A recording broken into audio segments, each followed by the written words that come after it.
Bom dia, gente. Queria pedir que vocês pudessem abrir a palavra de Deus em Lucas capítulo 14. Lucas capítulo 14.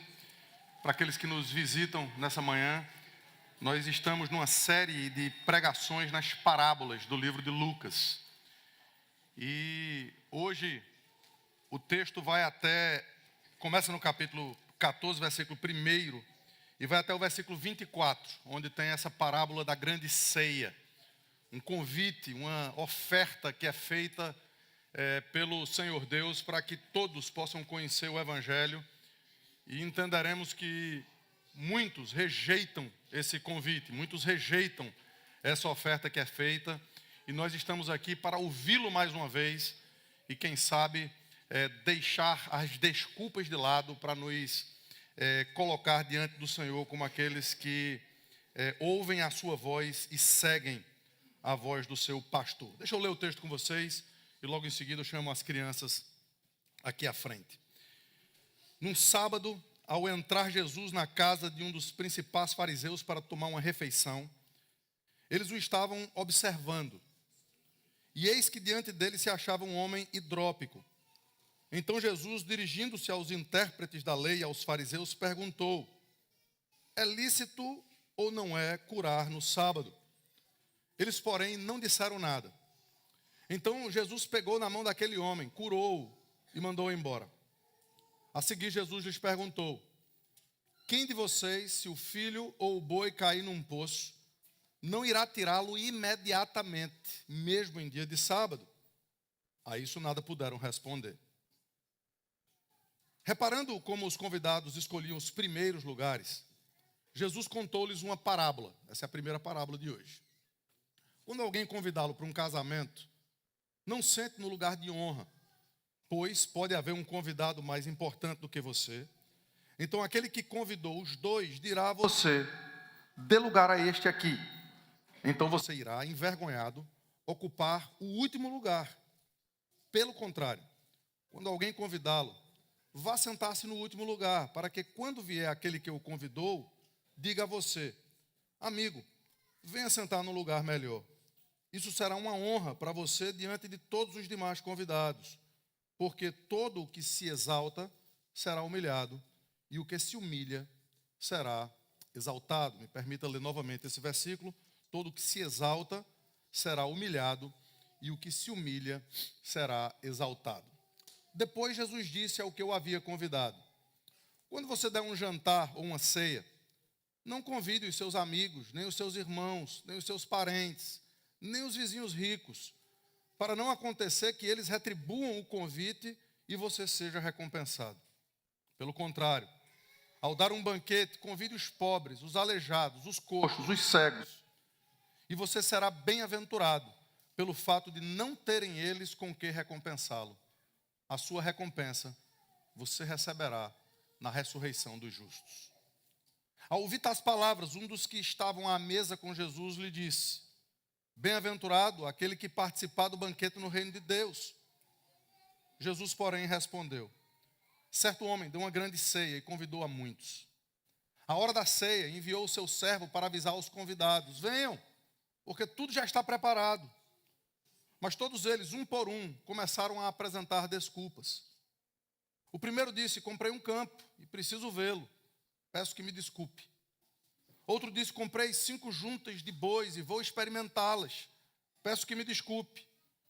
Outro disse: casei-me e por isso não posso ir. O servo voltou e contou tudo ao seu senhor. Então, irado, o dono da casa disse ao seu servo: saia depressa pelas ruas e becos da cidade e traga para cá os pobres, os aleijados, os cegos, os coxos. Mais tarde, o servo lhe disse: patrão, já fiz tudo que o senhor mandou e ainda há lugar. Então o Senhor disse ao seu servo: saia pelos caminhos e atalhos e obrigue todos a entrar, para que a minha casa fique cheia. Porque digo a vocês que nenhum daqueles homens que foram convidados provará a minha ceia. Até aqui a leitura da palavra do Senhor. Eu queria convidar as crianças que pudessem vir até aqui à frente. Aqui. Pode deixar aqui.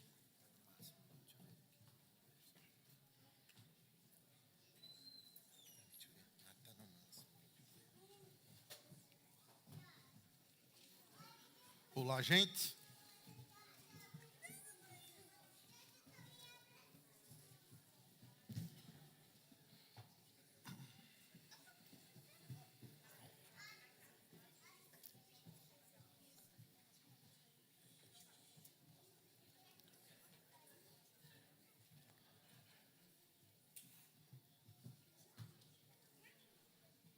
Bom dia. Ok, gente, deixa eu dizer uma coisa para vocês. Esse texto que a gente leu, ele conta a história de pessoas que quando chegam em algum lugar, nesse caso aqui numa festa de casamento, gostam de ter sempre a prioridade, sempre ter os melhores lugares, sempre ser a pessoa mais vista, a pessoa que ganha e que tem mais atenção. E o Senhor Jesus ensina algo muito precioso para a gente. No todo do Evangelho, a gente aprende que só uma pessoa deve receber toda a atenção da gente. E quem é essa pessoa? Jesus. É Deus, exatamente. É o nosso Deus, é o Senhor Jesus. E a grande lição aqui é que não são só os adultos que têm esse problema de querer ser sempre o centro, de querer sempre as melhores coisas. A gente cresce assim muitas vezes, sempre querendo o melhor brinquedo, sempre querendo o melhor pedaço de comida, sempre desejando aquilo que é o melhor para nós. E a gente precisa começar a pedir a Deus o seguinte: a gente deve pedir a Deus que coloque no coração da gente, desde quando a gente é criancinha, para que a gente queira o melhor sempre para o outro, sempre para o próximo. Porque é exatamente assim que Jesus é glorificado na vida da gente. Quando a gente pensa mais no outro do que em nós mesmos, a gente está glorificando a Jesus e a gente está obedecendo textos como esse aqui. Tá certo? Aprenderam a lição? Então vamos orar? Vamos pedir isso ao Senhor? Vocês me ajudam, tá? Senhor Jesus, Deus de toda glória, nós te pedimos que o Senhor nos ensine a querer sempre o melhor para o outro. Porque fazendo assim, o teu nome será elevado. Nós te agradecemos pelo culto e te pedimos que fiquemos quietinhos para ouvir a tua palavra. Em nome de Jesus. Amém. Agora vocês oraram. Cheguem junto dos pais de vocês e fiquem bem quietinhos para a gente poder ouvir a palavra do Senhor.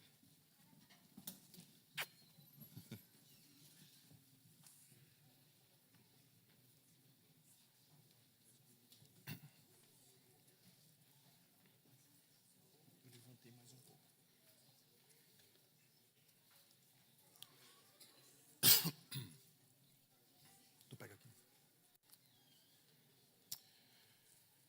Gente, na introdução desse texto aqui, nesses 6 primeiros versículos, a gente aprende algumas coisas que não podem passar desapercebidas por nós. Logo no primeiro versículo, a gente aprende 3 lições aqui. A primeira delas é que Jesus, mais uma vez, assim como fez nos capítulos anteriores, ele interage com gente que, via de regra, a gente não quer interagir. O ponto aqui é, todo mundo sabia que Jesus ele tinha problema com os fariseus, com os religiosos da época, com aqueles homens que se achavam melhores do que os outros, com aqueles homens que queriam as melhores posições. Entretanto, quando um fariseu convidava Jesus para ir na casa dele, Jesus ia. E Jesus interagia com eles.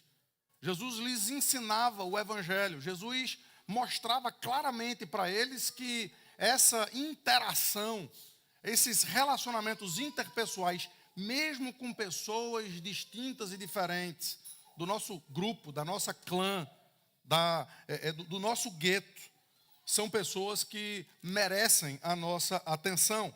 O texto diz assim: num sábado, ao entrar Jesus na casa de um dos principais fariseus para tomar uma refeição, então a gente pressupõe aqui que, como no capítulo anterior, o principal da sinagoga, aquele fariseu, chamou Jesus e Jesus interagiu com ele. Isso ensina para mim e para vocês, queridos, que nós não podemos perder oportunidades. para fazer com que o nome de Cristo vá adiante. Entretanto, é importante também saber, ainda nesse momento de introdução, que eu e vocês, como filhos de Deus, como crentes, nós estamos sempre sendo observados. As pessoas estão olhando o nosso comportamento. As pessoas estão olhando as nossas ações e as nossas reações. E nós não precisamos ficar chateados com isso. Às vezes a gente fica, né? Quando alguém comenta alguma coisa que a gente faz, ainda que seja errado, a gente, via de regra, pensa assim: essa pessoa não tem nada a ver comigo.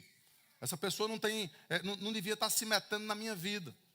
Querido, se você leva no seu sobrenome o nome de cristão, se você já foi convocado, convidado, se você hoje faz parte desse reino do Filho do amor de Deus, você é uma pessoa que carrega em si a prerrogativa de se mostrar aos outros. O apóstolo Paulo, ele nos chama de cartas de Cristo. Cartas são para ser lidas. E eu e vocês somos pessoas que precisamos interagir com esse mundo, sabendo que isso é natural. Veja o final desse versículo primeiro. E eles estavam observando a Jesus. É óbvio que a razão pela qual eles estavam observando Jesus, como em outros contextos a gente aprende, era para pegar Jesus em alguma falta. Era para encontrar alguma incoerência em Jesus. E não é bom que a gente saiba disso? Para que a gente possa se comportar de uma forma que seja digna do Evangelho de Cristo. Para que a gente possa caminhar nesse mundo como aqueles que sabem que as pessoas estão nos observando. E ao longo do Evangelho, Jesus nos traz várias indicações de como nós devemos nos comportar. E o ponto áureo, o ponto principal, que é elevado por Jesus e pelos apóstolos e pelos salmistas também, como é bom e agradável viverem unidos os irmãos, é precisamente a nossa unidade em Cristo. O mundo observa o nosso amor e assim eles glorificam a Deus. O mundo está nos observando. Em terceiro lugar, queridos, a gente percebe aqui que o Senhor Jesus também ensina teologia. E na teologia que ele ensina aqui hoje é o uso do dia do Senhor.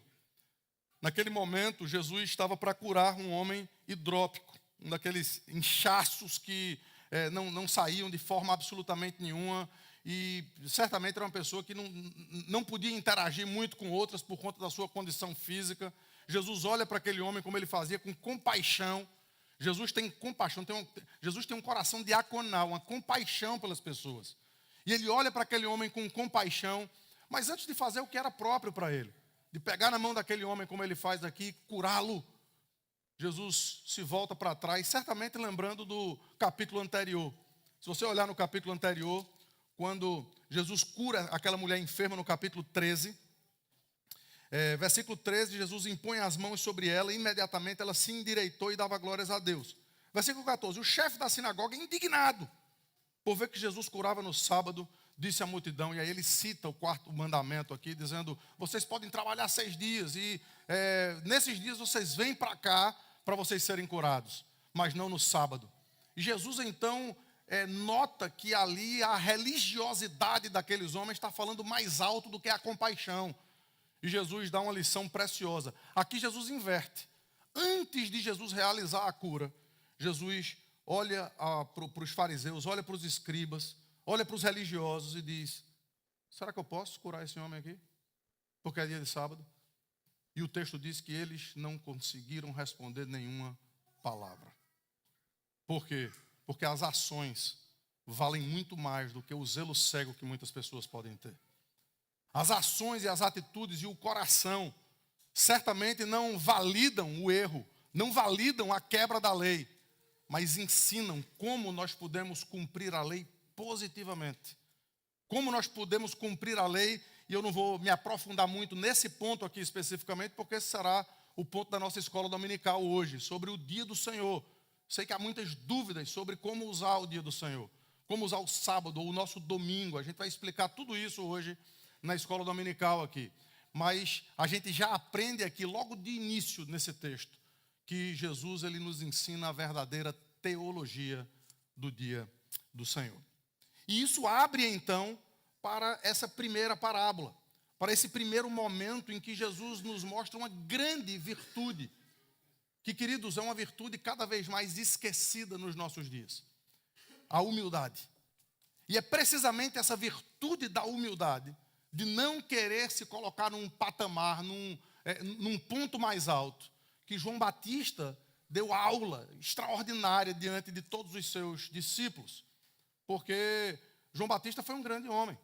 João Batista foi alguém que era procurado pelas pessoas. Multidões iam ao deserto para ver aquele homem pregar. E muitas vezes ele pregava palavra dura demais. Arrependam-se e creiam no Senhor Jesus. Mas independentemente da sua popularidade, ele não apontava para si mesmo. Ele não se vestia de forma a chamar a atenção. Ele apontava para o Cordeiro de Deus que tira o pecado do mundo. E a frase célebre de João Batista é: convém que ele cresça e que eu diminua. E esse ensinamento vai ser trazido aqui pelas palavras de Jesus. Jesus ensina aqui ao sugerir que tomemos os lugares menos honrosos quando a gente chega em algum lugar. É óbvio que isso aqui é uma parábola. Entretanto, a gente precisa entender as parábolas como a gente tem feito aqui, espiritualmente. Os versículos 7 a 10 nos ensinam isso. Para que no final dessa parábola ele chegue com essa declaração solene que lemos aqui 2 vezes no versículo 11. Todo que se exalta será humilhado, e o que se humilha será exaltado. E, queridos, como a gente precisa parar um pouquinho aqui para pensar sobre isso. Esse não é o curso dos nossos dias. Esse não é o pensamento das pessoas que perfazem a nossa geração. A geração das redes sociais, a geração de se mostrar por algum motivo a mais do que os outros. E veja, nós não estamos advogando aqui nenhum tipo de radicalismo. Precisamos usar tudo que está ao alcance do reino de Deus para alcançar o maior número possível. A gente vai ver isso aqui no final desse texto. Deus tem interesse de que muitos conheçam o Evangelho. Deus tem interesse de que a palavra de salvação possa alcançar os becos, as vielas, as ruas, as praças, as cidades. Entretanto, queridos, nós precisamos entender que uma coisa precisa ficar exaltada: o nome de Cristo e não o nosso próprio nome. O nome do Senhor e não necessariamente qualquer um de nós, seja quem formos. A humildade, diferentemente de outros afazeres da nossa religião, está ao alcance de todos. Isso aqui é o que a gente chama de um atributo comunicável. Cristo foi humilde. Isso era um atributo de Cristo. Por mais glorioso que fosse o seu nome, e ele tem de fato o nome acima de todo nome, a Bíblia nos ensina que ele foi humilde até a morte e morte de cruz, pelo que Deus o exaltou sobremaneira e lhe deu o nome que está acima de todo nome. Entretanto, a humildade de Cristo, que foi vista e vivenciada pelos seus apóstolos, precisa ser comunicada aos seus discípulos. Eu e vocês precisamos aprender com Cristo o que significa abnegação, o que significa diminuir, para que Cristo cresça. E só um segredo aqui para vocês. Como é que a gente faz isso? O apóstolo João nos ensina que nós exaltamos a Cristo quando nós exaltamos ao próximo. Nós amamos a Deus quando nós amamos ao próximo. E esse binômio que tanto Tiago, quanto Pedro, quanto João vão nos ensinar, evidentemente não precisa nem falar do apóstolo Paulo, deve nos ensinar, queridos, que é muito fácil para nós nos excusarmos diante das nossas atitudes com base nos 4 primeiros mandamentos. Amar a Deus sobre todas as coisas. E João desmascara a religiosidade de muita gente, dizendo: você não pode dizer que ama a Deus a quem você não vê, se você não ama o seu próximo, a quem você vê. Mas muito pelo contrário, você prova que ama a Deus amando ao seu próximo. Tiago chama isso de lei áurea, de lei perfeita. Amarás ao teu próximo como a ti mesmo. Aliás, o apóstolo Paulo também, ele quando diz que, lá em Gálatas capítulo 5, versículos 14 e 15, ele quando ele afirma que vai falar o grande preceito da lei, todos os judeus e todos aqueles que de alguma forma são um pouquinho mais religiosos, vão pensar assim: ele vai dizer amarás ao teu Deus sobre todas as coisas. É isso que ele vai dizer. Entretanto, ele nem sequer cita esse versículo, ou essa parte da lei. mas ele disse que a lei perfeita, a lei áurea, a lei que deve ser cumprida por nós e todos os preceitos da lei, inclusive o amor a Deus, vai ser vivenciado amarás o teu próximo como a ti mesmo. E isso Jesus está demonstrando claramente, não apenas curando aquele homem, como aceitando o convite de quem certamente ele não gostaria de estar presente ali, humanamente falando. Mas ele queria interagir para poder ensinar. E eu e vocês aprendemos com isso. Nós precisamos andar em novidade de vida. Nós precisamos andar com o nosso coração quieto diante do Senhor. Conhecer a Deus e conhecer a si mesmo é fonte de humildade. Por isso que doutrina, queridos, teologia é tão importante. Porque quando a gente aprende sobre Deus, a gente aprende sobre o Ser Supremo, sobre o Todo-Poderoso, sobre o Santo, sobre aquele que vive e reina, o Criador e o sustentador e o consumador de todas as coisas. E Isaías nos diz que nós somos diante dele como um nada, como um pingo que cai de um balde, como um grão de pó na balança, como menos do que nada, como um vácuo. Então, quando nós conhecemos a Deus e quando nós conhecemos a nós mesmos, não tem, queridos, outra atitude a ter, senão entendermos humildade. E que nós devemos andar humildemente com o Senhor. E quando nós fazemos isso, a gente passa para o segundo ponto aqui. A gente não apenas anda humilde em nós mesmos, mas a gente agora vai dar atenção aos humildes. A gente vai dar atenção a quem normalmente não tem atenção. E como o nosso coração é feito, queridos, de forma a querermos precisamente o contrário. A gente quer estar junto de quem nos oferece alguma coisa, de quem pode nos retribuir de alguma forma. A gente quer caminhar com aqueles que de alguma forma podem nos fazer bem vistos diante da sociedade. Então, a outra lição que é aprendida aqui é o cuidado que nós devemos ter com as pessoas mais humildes. E Jesus nos convida a ver isso nos versículos 12 e 13 desse texto. Depois Jesus disse ao que eu havia convidado: quando você dá um jantar, uma ceia, não convide os seus amigos, nem os seus irmãos, nem os seus parentes, nem os vizinhos ricos, para não acontecer que eles retribuam o convite e você seja recompensado. Pelo contrário, ao dar um banquete, convide os pobres, os aleijados, os coxos, os cegos. Espiritualmente falando ou materialmente falando, não é isso que a gente quer fazer. A gente não quer andar com quem nos oferece absolutamente nada. E isso deve desafiar, queridos, a nossa própria prática. Irmãos, com quem a gente tem andado? Com quem a gente quer ser visto? Quem convidamos ou com quem gostamos de aparecer? Tiago fala sobre isso na sua carta. Tiago, quando ele escreve a sua carta, ele diz assim: quando chegarem duas pessoas na sinagoga de vocês, uma vai ser rica, cheia de trajos diferentes, anéis, aparatos de ouro. São pessoas que necessariamente vão chamar a atenção e as pessoas vão dar toda a atenção para elas. Porque de alguma forma tem aquilo que nos oferecer. Mas naquele mesmo dia chega um pobre andrajoso. Alguém que você quer ficar até de longe. Você não quer nem estar muito junto para não ser visto, para não ser manchado, talvez, com a presença daquela pessoa. E quando nós respondemos honestamente a essa pergunta, a gente deve se envergonhar com a resposta que muitas vezes vem ao nosso próprio coração. Porque Tiago diz assim: quando vocês fazem essas escolhas, vocês se tornaram juízes, tomados dos mais perversos pensamentos.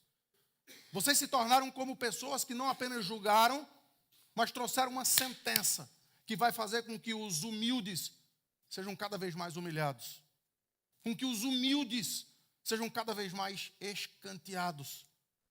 E Jesus diz: essa certamente não deve ser a ação da igreja. Nós não precisamos, queridos, andar atrás de glamour, atrás de status. Nós precisamos andar atrás de gente que nós queremos encaminhar para o reino de Cristo.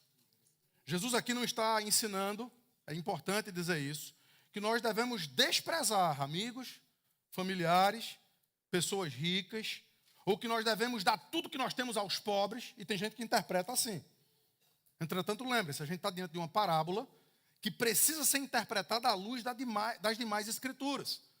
E isso iria de encontro a textos muito claros que nos ensinam a não fazermos acepção de pessoas. O outro lado da moeda é esse: os pobres não são melhores do que os ricos. Os humildes, aqueles que têm menos condições, não são melhores por conta disso do que aqueles que têm. O que o Senhor Jesus está fazendo aqui é trazendo o nosso coração para um equilíbrio, para uma compreensão de que todos somos iguais diante de Deus. Não existe distinção entre pessoas e pessoas. É por isso que, por outro lado, nós não podemos perder a lição ensinada por Jesus, aquilo que Ele nos quer ensinar aqui, que nós cuidemos e nos lembremos das pessoas mais humildes, que normalmente são esquecidas entre nós. É interessante que quando Ele está fazendo o seu sermão profético, em Mateus capítulo 25, Ele diz como Ele tem uma união com o seu povo, de forma a perguntar assim no final para aqueles que vão ser deixados à sua esquerda. Eu tive aí com vocês e vocês não me deram de beber, vocês não me deram de comer, vocês não me vestiram, vocês não me visitaram. E eles vão perguntar: mas Senhor Jesus, a gente viveu em Orlando em 2025. O Senhor não estava lá para a gente ver o Senhor. Se a gente soubesse que o Senhor estava passando fome, a gente ia lá dar comida para você. E Jesus vai dizer: todas as vezes que vocês deixaram de fazer um dos meus pequeninos, foi a mim que vocês deixaram fazer. Por outro lado, Jesus vai dizer para aqueles que estão do lado direito: muito obrigado, porque vocês são bem-vindos, porque quando eu tive fome vocês me deram de comer, e assim sucessivamente. E o espanto vai ser o mesmo: não, Senhor, acho que o Senhor está enganado. Humildes, eles vão dizer: nós não fizemos isso, Senhor, até perdoa por isso. Mas Jesus vai dizer: todas as vezes que vocês fizeram um dos meus pequeninos, foi a mim que vocês fizeram. E isso traz para a gente, queridos, o que é a melhor recompensa. A melhor recompensa. Essa parte do texto, a partir do versículo 14 aqui, nos lembra que as nossas escolhas revelam que tipo de recompensa a gente quer ou vai ter. Se apenas nos relacionamos com quem pode nos recompensar, talvez a gente seja recompensado aqui. Talvez, se você se relacionar com alguém que possa lhe retribuir, essa pessoa lhe retribua. Parabéns, você recebeu uma recompensa, uma retribuição. Mas se nós nos relacionarmos com quem não pode nos recompensar aqui, a gente vai ter uma recompensa muito maior. Veja a conclusão dele. Eu vou ler a partir do versículo 12, mas eu quero chegar no 14. Quando você der um jantar, uma ceia, não convide os seus amigos, irmãos, parentes, vizinhos ricos. Pelo contrário, ao dar um banquete, convide os pobres, os aleijados, os coxos, os cegos. Veja o versículo 14. E você será bem-aventurado pelo fato de não terem eles com que recompensá-lo. A sua recompensa você receberá na ressurreição dos justos. Veja que coisa extraordinária. E veja como a nossa teologia precisa mudar a nossa forma de pensar. Enquanto nós pensamos que o bom é o do aqui e do agora, enquanto o nosso coração está arraigado às coisas desse mundo, nós talvez continuemos a receber as recompensas desse mundo. Mas eu quero sugerir para vocês, crentes em Cristo Jesus, que existe uma recompensa muito maior do que o que esse mundo pode oferecer. E essa recompensa, ela não é trazida para mim e para vocês desse lado da glória. É óbvio que Deus pode nos trazer alguns docinhos antes do recreio. É óbvio que Ele pode fazer com que a gente tenha momentos de alegria, de paz, de regozijo, de festa. E Ele quer a alegria do seu povo, não me entendam mal. Entretanto, queridos, o que Ele quer é que o nosso coração não seja dependente dessas coisas. O que Ele quer é que a fonte da nossa alegria e do nosso conforto e do nosso prazer esteja nessas coisas, porque elas são passageiras. Elas podem, com um sopro, ser completamente tiradas de nós. Mas aquilo que é eterno e está no nosso coração jamais será tirado de nós. E é precisamente nesse contexto que vem a última parábola desse texto. Esse é o contexto em que Jesus conta essa parábola que começa aqui no versículo 15. Ao ouvir tais palavras, um dos que estavam à mesa com Jesus lhe disse: bem-aventurado aquele que participar do banquete no reino de Deus. Então perceba que, de alguma forma, as palavras de Jesus trouxeram a mente de alguém a pensar no futuro. E, queridos, eu queria parar um pouquinho aqui. Porque se você faz parte de um povo imigrante que vem para esse país em busca de coisas boas, bem-vindo ao clube. E isso não está sendo contraditado, isso não está sendo, de forma alguma, dito que é pecado fazer isso. Entretanto, muitas vezes acontece de quando chegamos aqui, o nosso coração é completamente anuviado, eclipsado pelo corre-corre dessa vida, pelas loucuras e pelo frenesi do dia a dia, e nós passamos a pensar apenas nessas coisas e nos esquecemos que precisamos buscar em primeiro lugar o reino de Deus e a sua justiça, e todas as demais coisas nos serão acrescentadas. Eu e vocês precisamos fazer uma meia-culpa, queridos. Eu e vocês precisamos nos perguntar diante do espelho: onde está o nosso coração? Qual tem sido o foco, o centro da nossa vida? Quais têm sido as nossas escolhas? Como está o nosso coração diante de Deus em relação ao nosso relacionamento com Ele e com a igreja, a sua noiva? Jesus estava na casa de um homem importante aqui para comer, para fazer uma refeição. Mas um dos convidados aqui parece ter percebido que haveria uma refeição muito melhor, muito mais abundante, por ser essa uma refeição eterna. E Jesus aproveita a oportunidade aqui para ensinar que o reino de Deus é oferecido aos homens. Entretanto, é rejeitado, muitas vezes, por coisas tão pequenas e por coisas tão banais. Não se esqueçam que no contexto, o sábado faz parte daquilo que Jesus está ensinando.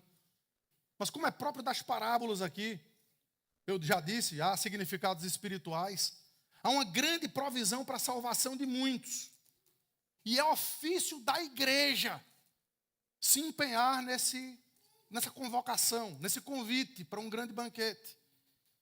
Eu e vocês estamos aqui nesse mundo como aqueles que foram enviados por Jesus, aqueles que foram enviados por Deus para fazer uma convocação. Vá lá em Atos, capítulo 17, e você vai ver se não é isso que o apóstolo Paulo diz. Notifica a todos os homens que há um varão que morreu, que há um varão que ressuscitou, que há um varão que vai voltar, e vocês estão sendo convocados, vocês estão sendo convidados para fazer parte dessa grande ceia. Não é à toa que a palavra de Deus diz que muitos são chamados. É o que nós conhecemos como oferta livre do Evangelho. Versículos 16 e 17. O texto de Jesus, porém, respondeu. Aqui é o início da parábola. Certo homem deu uma grande ceia e convidou muitos. À hora da ceia, enviou o seu servo para avisar os convidados: venham, porque tudo já está preparado. Uma das melhores coisas, queridos, e eu vou ter que ser honesto aqui, é quando a gente vai para um lugar, quando a gente vai para uma festa, e a gente não precisa fazer absolutamente nada. Não é assim que acontece na igreja, tá? Aqui você vem para a festa e você vai depois lavar banheiro, você vai participar do almoço, vai participar da comida, é tudo assim. Mas quando a gente é chamado para uma festa, a gente gosta de ser servido. A gente gosta que já esteja tudo pronto. Esse banquete, essa festa que está sendo convocada, que nós estamos sendo convocados, é assim. Tudo está pronto. Tudo está consumado. Nós não temos absolutamente nada, porque se nós formos tentar fazer alguma coisa, nós vamos sujar. Se nós formos tentar melhorar, a gente vai piorar. Porque Jesus já fez absolutamente tudo. E ele diz, convidem, eu já fiz, está tudo preparado. Convidem para a grande ceia. E não é isso que o profeta Isaías nos ensina, em Isaías capítulo 55, foi lido aqui no domingo passado. É precisamente isso. Olha, vocês que não têm pão, vocês que não têm dinheiro, vocês que não têm condições, venham. E nós temos para oferecer para vocês pão e vinho e leite, e fartura e abundância. Vocês não precisam chegar com nada, vocês chegam como estão. E queridos, é precisamente assim que a gente vê a continuação da igreja de Cristo. Pessoas que chegam quebradas, pessoas que chegam marcadas pelo pecado, pela sua vida, pelas desilusões, que chegam marcadas pelas dificuldades, pelas lutas, pelas perseguições, pelos falsos ensinos. Pessoas que chegam marcadas pelas rejeições que muitas vezes sofrem, tantas vezes de pessoas que deviam amá-las. Mas elas chegam sem ter absolutamente nada para oferecer. E devem receber da noiva de Cristo carinho, abraço, provisão, alegria, esperança, paz, amor. E é precisamente isso que marca o que é o Evangelho. Porque quando nós chegamos para o reino de Cristo, nós chegamos totalmente desnudos, sem nada para oferecer. E se estamos vestidos pela nossa roupa de pecado. Estamos vestidos pelos nossos pensamentos impuros. Estamos vestidos pelas nossas ações hipócritas. Estamos vestidos pelas nossas mentiras, pela quebra dos mandamentos. E Jesus Cristo, Ele pega a nossa roupa, Ele se veste com ela para receber a ira de Deus. E nos veste com as vestes brancas da sua justiça, da sua glória, da sua majestade. E é exatamente esse, queridos, o convite que essa parábola nos ensina. Cristo é a grande ceia. Ele é o pão da vida. E Ele se oferece aqui. Como tantas vezes Ele disse, venham para mim, vocês que estão cansados e sobrecarregados, e eu vou aliviar vocês. Porque o meu jugo é suave e o meu fardo é leve. Quem bebe de Jesus jamais terá sede novamente. Quem come de Jesus jamais terá fome novamente. Esse é o Evangelho. E note a generosidade desse convite. Versículo 17. A hora da ceia, Ele disse, venham, porque tudo está preparado, tudo que você precisa está em Cristo, tudo está pronto, tudo está consumado. Toda a fonte de satisfação, de perdão, de paz, de alegria. Ele diz, venham a mim, e de maneira nenhuma eu lançarei vocês para fora. E mais uma vez, queridos, vocês estão sendo convocados para fazer parte desse povo. Mais uma vez, vocês estão sendo convidados pela boca de Cristo para que o Evangelho seja abraçado por vocês. Entretanto, muitos que recebem esse convite desprezam esse convite. Muitos que recebem essa convocação ainda estão com os seus corações em outros lugares, em outras prioridades, em outros prazeres, e portanto desprezam, seja por coisas triviais, ou por coisas que a gente pode considerar importante, como esse texto traz aqui, ou até mesmo por zelo religioso. Há pessoas que estão rejeitando esse banquete que é oferecido semanalmente, como antecipação daquele grande dia. Veja aí, versículos 18 a 20, o texto diz assim, mas, versículo 17, venham porque tudo está preparado, tudo está pronto, eu já fiz. Mas todos eles, um por um, começaram a apresentar desculpas. Eu gosto da forma clara como esse texto nos ensina aqui. Tem muita gente apresentando desculpas para não priorizar o reino de Deus na sua vida. Tem muita gente apresentando desculpas, e algumas delas até plausíveis aos olhos humanos. O primeiro disse, comprei um campo e preciso ir vê-lo. Peço que me desculpe. O outro disse, comprei 5 juntas de boi, vou experimentá-las. Peço que me desculpe. Outro disse, casei-me, por isso não posso ir. Esse nem pede desculpa. Mas o fato, queridos, é que, veja, casamento é coisa séria. Pais e filhos, irmãos, a gente está falando de coisa séria aqui. Pelo contexto, as coisas espirituais, o zelo teológico são coisas sérias. Trabalho, comprei juntas de boi, comprei um campo, coisa séria. É o nosso dia a dia, o nosso ganha-pão. Portanto, os exemplos trazidos por Jesus aqui são exemplos do nosso dia a dia, reais. Não são utópicos. O ponto não é que você não precise dessas coisas e que você deva colocar o seu coração em busca de que essas coisas melhorem a sua vida. O ponto é aí que está o seu coração. Essa é a sua prioridade. Porque se for, até o dia de hoje, você pode ser assíduo na igreja, mas você tem rejeitado o convite de Cristo. Não é a assiduidade na igreja que faz com que você, de fato, entenda esse convite aqui. Porque a motivação de você estar aqui pode ser outra. A motivação que você está aqui pode ser de fazer conexões, de melhorar os seus negócios, de criticar o pregador, de ser tão fechado naquilo que você pensa, que você não possa mudar absolutamente nada. Seja lá qual for a motivação que você esteja aqui, eu quero que você entenda hoje que o convite é para que você derreta o seu coração. O convite é para você, para que você entenda que essa palavra, que é espada afiada de 2 gumes, é apta para discernir os pensamentos e os propósitos do coração. Você está sendo convidado e convocado aqui para se desarmar diante de Cristo e para poder olhar para o lado e ver irmãos em Cristo Jesus, com os seus pecados, com as suas lutas, com as suas diferenças. Queridos, tem tanta gente diferente aqui. Tem tanta gente com pensamentos diferentes aqui, com dúvidas.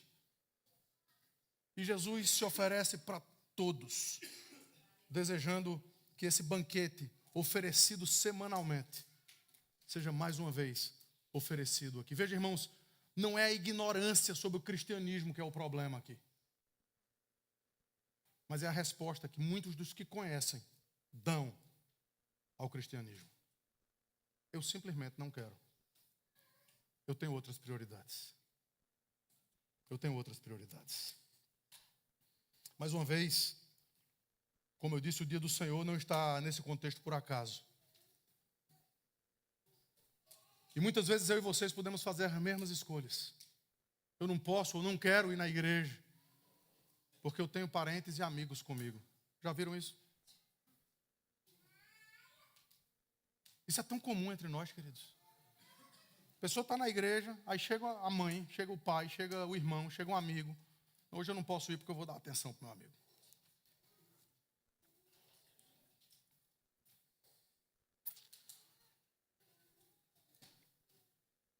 Os versículos 25 a 26 trazem uma resposta contundente para isso aqui.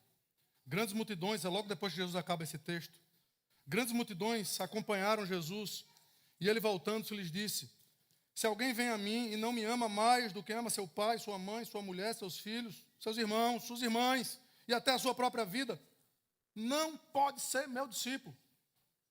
E quem não tomar a sua cruz e vier após mim, não pode ser meu discípulo. Versículo 33, assim, pois, qualquer um de vocês que não renuncia a tudo quanto tem, não pode ser meu discípulo. Nós precisamos entender que as nossas escolhas não são escolhas que a gente faz no beneplácito da nossa própria vontade. São respostas que nós damos a Cristo, se nós vamos aceitar ou não a convocação que Ele faz para estarmos juntos como seu povo.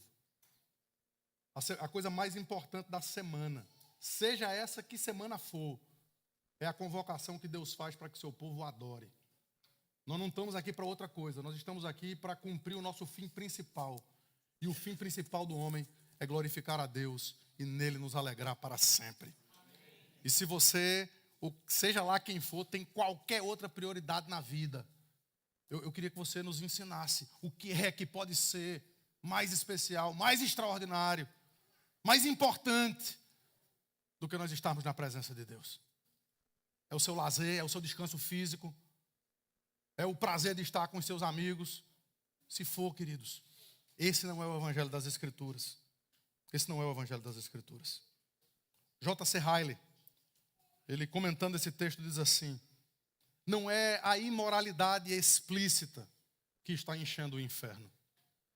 É a excessiva atenção às coisas que em si mesmas são legítimas. Não devemos temer o ousado desprazer com o Evangelho, e sim o espírito de procrastinação e de desculpas, que está sempre pronto a mostrar uma razão pela qual você não pode servir a Cristo hoje. Que coisa extraordinária. Que pensamento que deve trazer para mim e para vocês a perspectiva de aplicações finais aqui nesse texto. Essa parábola deve despertar em nós, queridos, a ânsia de Deus em salvar pecadores.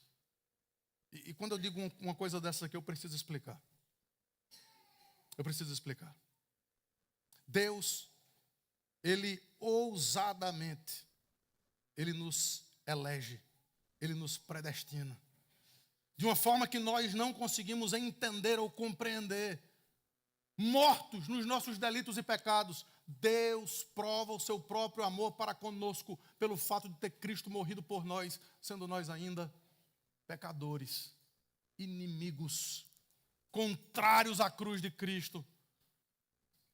E Ele manda os seus mensageiros, Ele manda os seus missionários, os seus pregadores, Ele manda os seus discípulos mundo afora, para indo por todo mundo pregar o Evangelho a toda criatura. Porque todo aquele que nele crê não perecerá, mas terá a vida eterna. Queridos, se os que são primeiramente chamados, e aqui havia um aspecto direto com os judeus no primeiro século, e talvez para a igreja de Cristo nos dias de hoje, os rejeitarem, Ele vai atrás de outros. E por fim Ele vai arrastar para a ceia os que hoje são ladrões, indigentes, prostitutas. Os que hoje estão vivendo uma vida amarga, de malícia, de maledicência. Uma vida de pecado, uma vida sexualmente pervertida.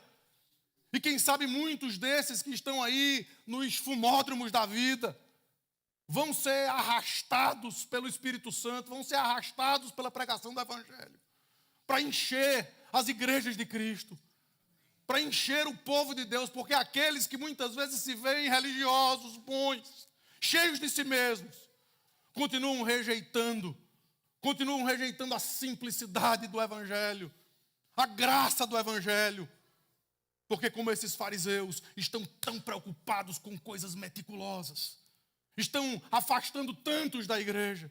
Queridos, tem muita gente que chega aqui e chega completamente desacreditado de igreja. A mão de Deus vai pesar, queridos.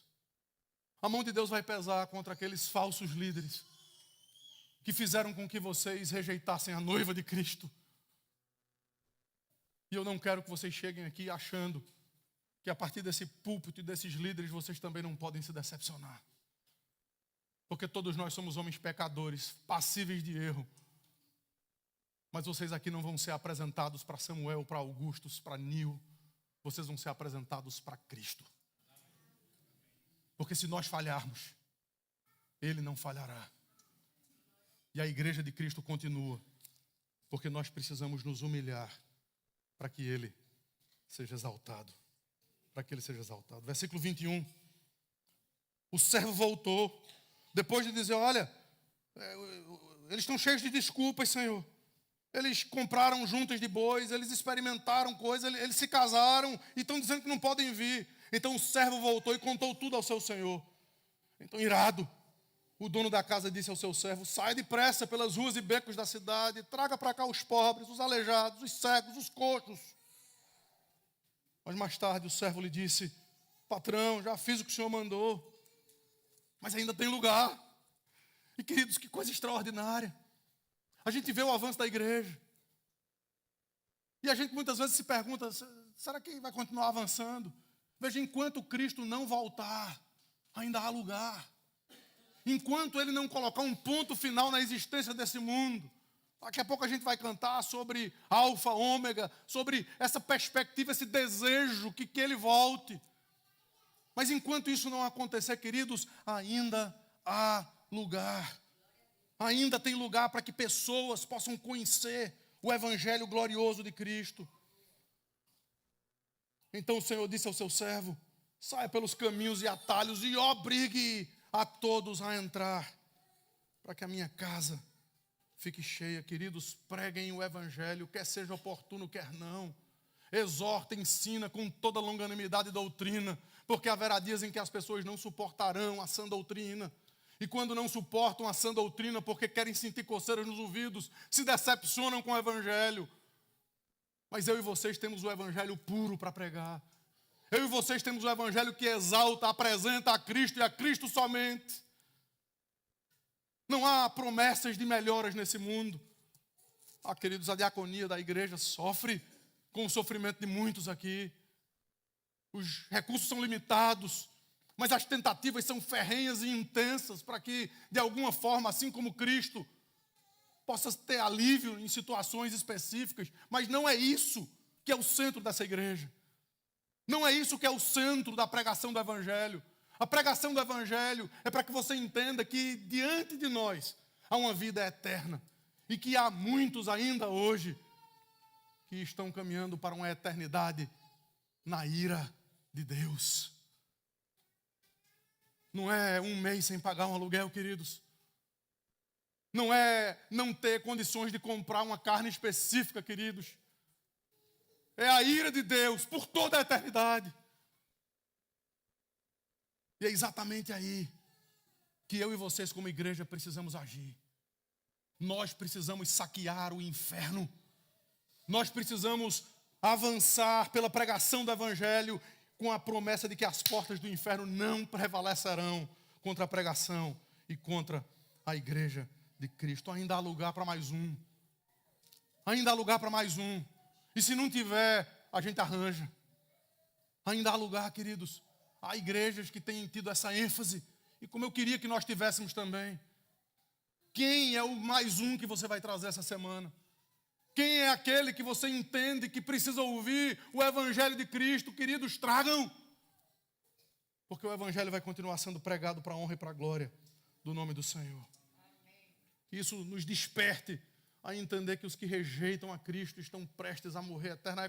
É como se você visse alguém cometendo suicídio. Eu vou cometer suicídio. Como era que você ia conversar com essa pessoa? Não, você ia agir, você ia tentar tirar a arma, você ia fazer alguma coisa. Queridos, a ira de Deus é pior do que qualquer suicídio.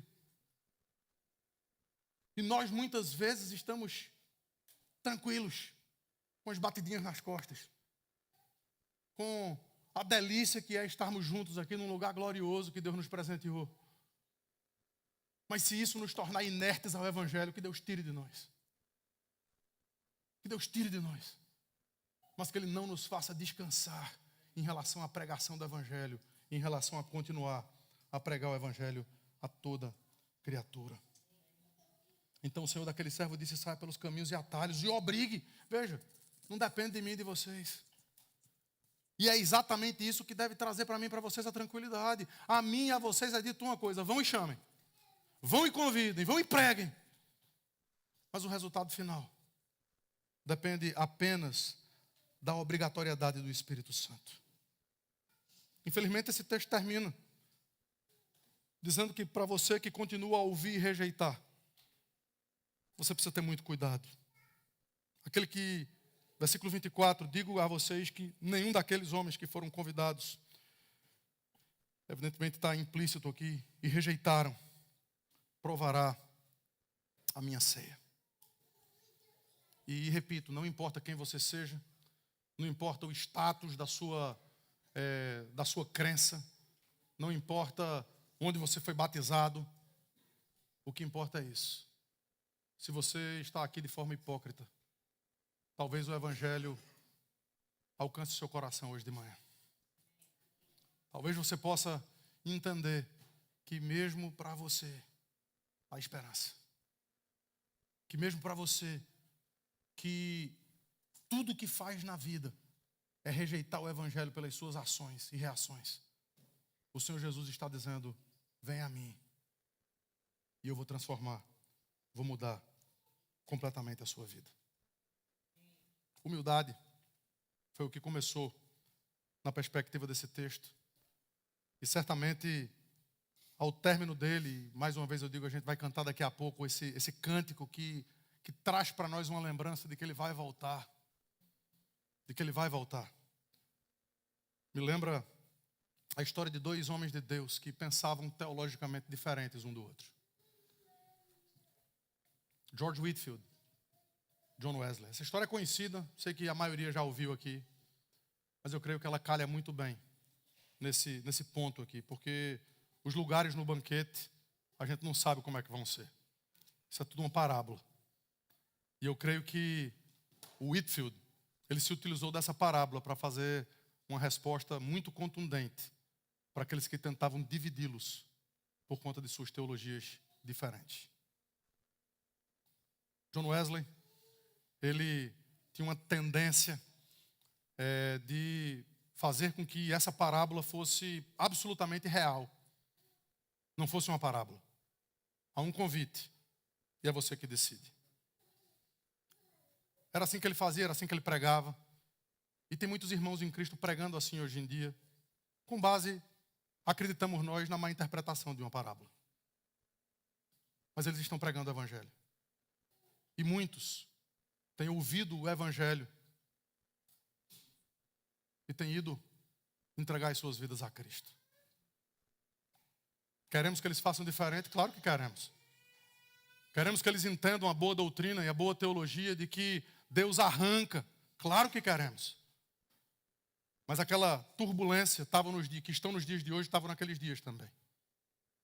E aí os confuseiros de plantão chegaram para George Whitefield, dizendo: olha, o Wesley está pregando daquele jeito, dizendo que quem escolhe são as pessoas.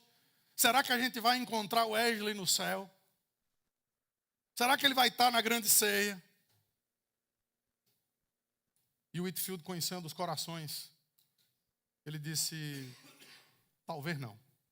Opa, treta está funcionando. Ele disse: talvez não, porque aquele homem é um santo homem de Deus. E talvez ele esteja tão perto do trono da graça. E eu vou estar lá no último banco, que talvez eu não consiga vê-lo.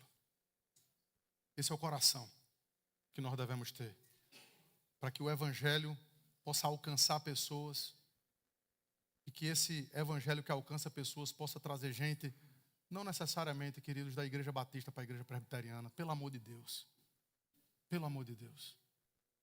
mas que possa trazer gente do inferno para o reino do Filho do seu amor. Vamos nos colocar de pé. Eu vou pedir ao pastor Nil que venha fazer uma oração enquanto o grupo se prepara.